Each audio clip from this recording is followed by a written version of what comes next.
കുടിയേറ്റക്കാർക്കെതിരായ ഇപ്പോഴത്തെ നടപടികൾക്കെതിരെ അതിശക്തമായി കത്തോലിക്ക മെത്രാന്മാർ രംഗത്ത് വന്നിരിക്കുന്നു. ഇതുവരെ മെത്രാന്മാർ ഒറ്റയ്ക്കും തെറ്റയ്ക്കുമൊക്കെ ഈ ഇമിഗ്രേഷനെതിരെ പറഞ്ഞതല്ലാതെ, ഇമിഗ്രേഷൻ നടപടികൾക്കെതിരെ പറഞ്ഞതല്ലാതെ ഇപ്പോഴേ എല്ലാ മെത്രാന്മാരും മെത്രാന്മാരുടെ ഒരു സമ്മേളനത്തിൽ, അമേരിക്കയിലെ മെത്രാന്മാരുടെ എല്ലാവരുടെയും കൂടി ഒരു സമ്മേളനം, പൊതുവായി ഒരു തീരുമാനമാണ് ഇപ്പോൾ എടുത്തിരിക്കുന്നത്. ആ സമ്മേളനത്തിൽ 216 മെത്രാന്മാർ ഇപ്പോഴത്തെ നടപടികൾ ശരിയല്ല, അത് ക്രൈസ്തവ വിരുദ്ധമാണ്, ഹ്യൂമൻ ഡിഗ്നിറ്റി, മനുഷ്യന് ദൈവം നൽകിയിരിക്കുന്ന ആ ഡിഗ്നിറ്റി, നമ്മുടെ ആ അന്തസ്സിന് നിരക്കാത്ത കാര്യങ്ങളാണ്, ദൈവം തന്നിരിക്കുന്ന അന്തസ്സിന് നിരക്കാത്ത കാര്യങ്ങളാണ് ഇപ്പോൾ ചെയ്തുകൊണ്ടിരിക്കുന്നത്. ഈ കുടിയേറ്റക്കാരെ മനുഷ്യത്വരഹിതമായിട്ട് ആക്രമിക്കുകയും അവരെ പുറത്താക്കുകയും അതുപോലെ തന്നെ അവരെ ജയിലിലടയ്ക്കുകയും, ഈ ഹീനമായ സ്ഥിതിയിൽ അവരെ ജയിലിലടയ്ക്കുകയും അതുപോലെ തന്നെ അവർക്കെതിരെ അതിക്രമങ്ങൾ, വയലൻസ് ഉണ്ടാവുകയും ചെയ്യുന്നത് അത് ഒട്ടും ശരിയായ കാര്യമല്ല. അത് ഒരിക്കലും അംഗീകരിക്കാൻ പറ്റില്ല എന്നാണ് കത്തോലിക്ക ബിഷപ്പുമാർ വ്യക്തമാക്കിയിരിക്കുന്നത്. അപ്പോൾ അത് പറയുന്നത് 216 ബിഷപ്പുമാർ ഇതിനെ അനുകൂലിച്ചു, 6 പേര് എതിർത്തു, 3 പേര് വോട്ട് ചെയ്തില്ല. അപ്പോൾ ഇത്രയും യുനാനിമിറ്റി, ഇത്രയും ഐക്യം സാധാരണയായിട്ട് കാണാറില്ല എന്നാണ് പറയുന്നത്. അപ്പോൾ ഇത് ഈ ബിഷപ്സ് കോൺഫറൻസിന്, പിന്നെ ബാൾട്ടിമോറിലായിരുന്നു ബിഷപ്പുമാരുടെ സമ്മേളനം.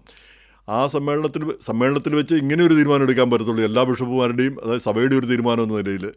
അപ്പോൾ ഇതിനു മുമ്പ് ഇതുപോലൊരു രേഖ പുറപ്പെടുവിച്ചത് 2013 മറ്റോ ആണ്, അത് 2012 മറ്റോ ആണ്.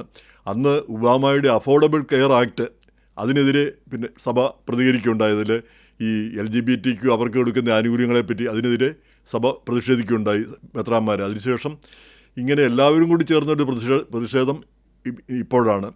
അപ്പോൾ അതിൽ അവരുടെ വേഡിങ്സൊക്കെ എനിക്ക് വളരെ ഇഷ്ടപ്പെട്ടു, വളരെ ശക്തമായ വേഡിങ്സാണ് പറഞ്ഞിരിക്കുന്നത്. പക്ഷേ പ്രസിഡന്റ് ട്രംപിനെയോ ഇപ്പോഴത്തെ ഭരണകൂടത്തെയോ പറ്റി ഒന്നും പറയുന്നില്ല. പക്ഷേ ഇപ്പം നടക്കുന്ന കാര്യങ്ങളൊന്നും ക്രൈസ്തവ വിശ്വാസത്തിന് അനുസൃതമായ കാര്യങ്ങളല്ല. നമ്മുടെ സഹോദരനെ സംരക്ഷിക്കേണ്ടത്, the keeper of my brother എന്നാണ് കയൻ ചോദിച്ചത് ആബേലിനെ കൊന്നിട്ട്. പിന്നെ സഹോദരൻ്റെ സംരക്ഷകനാണോ എന്ന് പറഞ്ഞ പോലെ ക്രിസ്തു പറഞ്ഞിരിക്കുന്നത് ഈ യാത്രക്കാരനെയും അതുപോലെ തന്നെ സമരിയാക്കാരനെയും ഈ അയൽവാസിയെയും ഒക്കെ സ്നേഹിക്കാനായിട്ടും അവനെ സംരക്ഷിക്കാനുമായിട്ട് ആണ് പറയുന്നത്. അവനെ ഇങ്ങനെ അടിച്ച് അതിക്രൂരമായിട്ട് അതിനിന്ദ്യമായിട്ട് അവരോട് പെരുമാറുന്നത് ശരിയല്ല എന്നാണ് പറഞ്ഞത്. അപ്പോൾ അത് ഈ കഴിഞ്ഞ മാർപ്പാപ്പായുടെ ഈ ജോൺ പോൾ മാർപ്പാപ്പായുടെ കാലത്ത് ഈ അതുപോലെ തന്നെ കഴിഞ്ഞ ജോൺ പോൾ രണ്ടാമൻ മാർപ്പാപ്പായുടെ കാലത്തും ഫ്രാൻസിസ് പാപ്പായുടെ കാലത്തുമൊക്കെ ബിഷപ്പുമാർ പല കാര്യത്തിലും ഏകാഭിപ്രായത്തിൽ വന്നിരുന്നില്ല. പക്ഷേ ഇപ്രാവശ്യം എല്ലാവരും ഏകാഭിപ്രായത്തിൽ വന്നു എന്നുള്ളതാണ് വ്യത്യാസമുള്ള കാര്യം. കാരണം ഇപ്പോഴത്തെ പോപ്പ് അമേരിക്കക്കാരനാണ്. പക്ഷേ അതിൽ ഒരു ഐറണി എന്ന് പറയുന്നത്, ഒരു വിരോധാഭാസം എന്ന് പറയുന്നത്, ഈ പോപ്പിൻ്റെ സഹോദരൻ ഈ ട്രംപിൻ്റെ അനുകൂലിയാണ്, അനുകൂലിയാണ്. അതുകൊണ്ട് ട്രംപ് അദ്ദേഹത്തെ ലൂയിസിയാനയെന്ന് വിളിച്ചു വരുത്തി വൈറ്റ് ഹൗസിലേക്ക് വിളിച്ചു വരുത്തി ആദരിക്കുകയും ചെയ്തു. അപ്പോൾ കാരണം ട്രംപിൻ്റെ ഒരു സപ്പോർട്ടറായിരുന്നു. പക്ഷേ പോപ്പ് അങ്ങനെയല്ല. ഈ കുടിയേറ്റ ജനതയെയും മറ്റു മനുഷ്യരെയും ഇങ്ങനെ അതിനിന്ദ്യമായിട്ട് അവരെ പീഡിപ്പിക്കുകയും ഓടിച്ചിട്ട് പിടികൂടുകയും ക്രൂരമായിട്ട് ആക്രമിക്കുകയും ജയിലിലാക്കുകയും പുറത്താക്കുകയൊക്കെ ചെയ്യുന്ന നടപടിക്കെതിരെ ശക്തമായിട്ട് പ്രതികരിക്കാനാണ് മാർപ്പാപ്പ പറഞ്ഞിരിക്കുന്നത്. അപ്പോൾ അതിനനുസൃതമായ ഒരു നിലപാടാണ് മെത്രാന്മാരും എടുത്തിരിക്കുന്നത്. അപ്പോൾ അതിൻ്റെ വേഡിങ്സ് എല്ലാം വളരെ ശക്തമായ വാക്കുകളാണ്. എന്താണ്? We oppose the indiscriminate mass deportation of people. അതായത് ജനങ്ങളെ ഇങ്ങനെ നിഷ്കരണം, യാതൊരു മാനദണ്ഡവും ഇല്ലാതെ ഇങ്ങനെ പുറത്താക്കുന്നതിനെ ഞങ്ങൾ ശക്തമായിട്ട് എതിർക്കുന്നു. അതുപോലെ തന്നെ we pray for an end to dehumanising rhetoric and violence. ഇങ്ങനെ മനുഷ്യത്വരഹിതമായ ഈ പ്രസ്താവനകളും അതുപോലെ തന്നെ അതിക്രമങ്ങളും അത് അവസാനിക്കാനായിട്ട് ഞങ്ങൾ പ്രാർത്ഥിക്കുന്നു. നമ്മൾ ഈ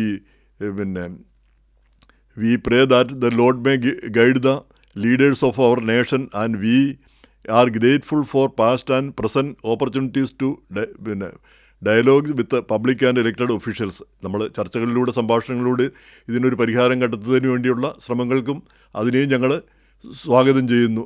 ഞങ്ങൾ ഈ രാജ്യത്തെ സ്നേഹിക്കുന്നു, അതുകൊണ്ടാണ് ഇങ്ങനെ ഒരു പ്രസ്താവനയുമായിട്ട് രംഗത്ത് വന്നതെന്ന് ആദ്യം തന്നെ പറയുന്നുണ്ട്. ഇപ്പോഴ് ജനങ്ങൾ അനുഭവിക്കുന്ന പേടി അത് ശരിയായ കാര്യമല്ല.